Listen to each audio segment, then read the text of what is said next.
If you take a seed from your orange and plant it in the ground, it'll grow into a tree. But to get fruit, you might have to wait as long as 15 years, which is kind of a bummer for the impatient types among us. You can't blame the plant, since it has to grow up and go through the plant version of puberty before it can start making flowers and then fruit. But don't despair, OJ lovers, because there's an age-old trick called grafting that can shorten the wait to about 3 years.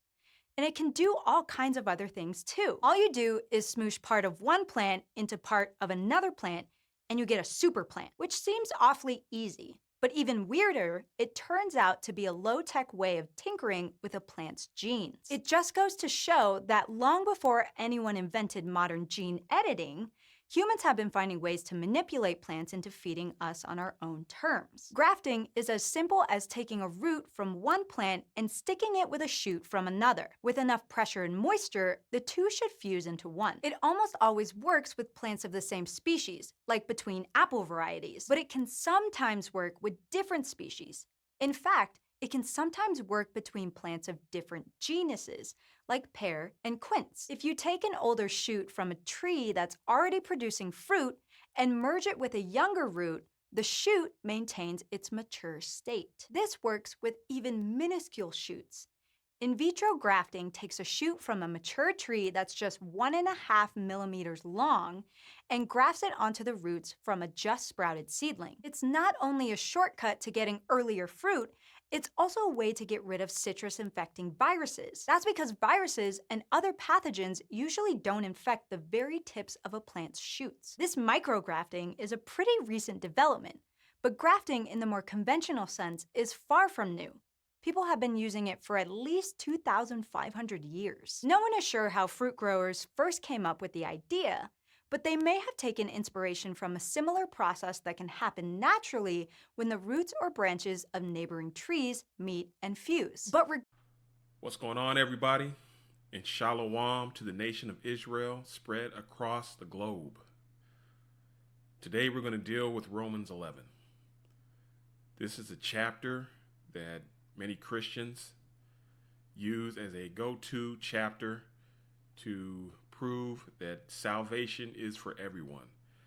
This is a chapter which I myself used as a go-to chapter for that thing when I was a Christian. A proper understanding of many of the terms and things used in here will reveal that this is definitely not a go-to verse for salvation being for everyone, but is a verse explaining God's plan to redeem all of Israel, which has to do with those who are cultivated, those who are still following the laws, and those who have assimilated into other customs and cultures. There are 3 erroneous presuppositions that Christians approach this chapter with. They deal with a misunderstanding of grafting in, a misunderstanding of the use of the term world, and a misunderstanding of the word Gentile. The word world has multiple meanings depending on the context. It absolutely can mean everyone who is in the world, the earth. It can also refer to a certain government or a certain group of people. When we look at John 3:16, it says, "For God so loved the world." That world is referring to the world of the Israelites, the government of the Israelites. When you look at Isaiah, and it says, "To us a child is born, a son is given, and the government will be on his shoulders." That refers to this world we're talking about here. This world pertaining to those who are of the nation of Israel. When it comes to the word Gentile, there are 2 types of Gentiles. The New Testament talks about the term Gentile. In the Old Testament, it uses the word foreigner or stranger. There's 2 types of strangers in the Old Testament, and there's 2 types of Gentiles in the New. One Gentile are those who are not Israelites. They're not Israelites.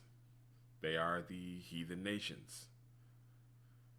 And the other type of Gentile are those who have been scattered into the other nations. those who are Israelites who have assimilated into other nations and they serve other gods, as the Old Testament prophecy said we would do. They've taken on other languages, they've taken on other customs, and they no longer uphold the customs of the nation of Israel. These are the Gentiles that Paul is dealing with in Romans 11. And there's also the term about being grafted in. We have to understand that Paul and Jesus, they existed in an agrarian society.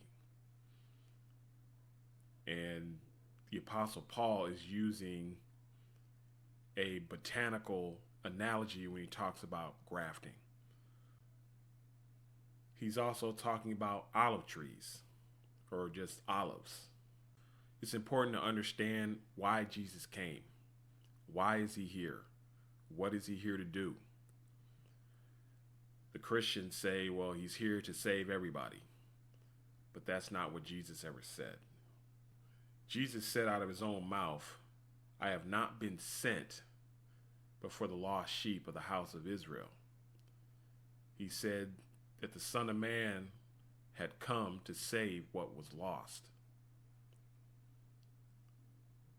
Now, the Christians will tell you, well, he said that, but it changed at some point. And they'll point to the Great Commission. What we have to understand about this is our people have been scattered to all over the world. There are Israelites in just about every nation. Those who are blood-born Israelites have been scattered everywhere. So when he gives us the Great Commission, he's telling us to go get our people from out of these nations. So you look at Paul, who was the minister to the Gentiles. He's the minister to those Israelites who have abandoned their Israelite customs and have assimilated into other cultures. When we talk about the grafting in, this is a botanical analogy dealing with taking the olives who are wild and placing them in the cultivated tree. When we talk about cultivated, we're talking about those that's analogous to those who are still practicing the customs of Israel. You're grafting those people who are wild. By wild, meaning they're partaking in the customs of heathen nations and bringing them back into the fold. This is what taking sin away from Israel is. We're coming back to our laws, statutes, and commandments. So you're being grafted back into that original tree, which is the tree representing Israel obeying their own laws and being in their own government and having their own customs. And you're bringing those people back. And then he says, well, you know, those who are the natural branches, if they fall off, they'll be cut off. And that's the same thing for both. It's really all about, are we coming back to our laws, statutes, and commandments? And the mercy is being extended out to those who have abandoned their culture. And there's punishment for those who have been part of the culture, but, you know, they've slipped. They've fallen off. So there's actually equality in both. It's all based on our obedience to the law, statutes, and commandments. Again, Jesus is not here to save anyone but Israel. The Apostle Paul does not have the authority to change this. If he says something other than we're here to save Israel or salvation is for Israel, he's in error. He doesn't get to dictate what Jesus said he's supposed to be here to do. Jesus made that very clear. He's here for Israel only. These are his words. This is not something someone made up. This is not a narrative by a bunch of Hebrew Israelite folks on the street. This is what the scriptures say. This is the record of what he has said he is here to do. So we have to look at Romans 11 from that and having a proper understanding of the terms being used, it all fits. Romans 11 is not a contradiction of Jesus saying, I have not been sent, but for the lost sheep of the house of Israel. It is in every way congruent with that statement. We understand that the world is referring to the government of Israel. We understand that Gentiles can mean those of our people who have assimilated into heathen nations and customs. When we understand the analogy Paul used when talking about grafting, which is taking an olive tree that is wild and putting on the root of an olive tree that has been cultivated. Cultivated meaning they're still within the customs of Israel. It all makes perfect sense. It all fits. It all works the way it's supposed to. The Christian is not going to be able to tell you where Jesus' statement about Israel changed. They're going to go to verses where it's just going to come back to their erroneous presuppositions about what Gentiles are, what the world is, and their misunderstanding of the Apostle Paul's analogy about grafting. In the late 1800s, grafting even saved the entire wine industry from being wiped out by an insect pest. This pest came from the Americas, and most European grapes had no resistance to it. But growers found although American grapes were no good for making wine, their roots resisted the pests. So, grafting shoots from European wine grapes onto roots from American grapes made the entire plant resistant. Today, nearly all wine grapes are grown this way. The point being, just according to this analogy, if you want to be a part of the olive tree, you have to be an olive. If you want to be one of the nation of Israel, you have to be an Israelite. There is no spiritual Israelites. That's not in the Bible. The Christian's not going to be able to find that for you.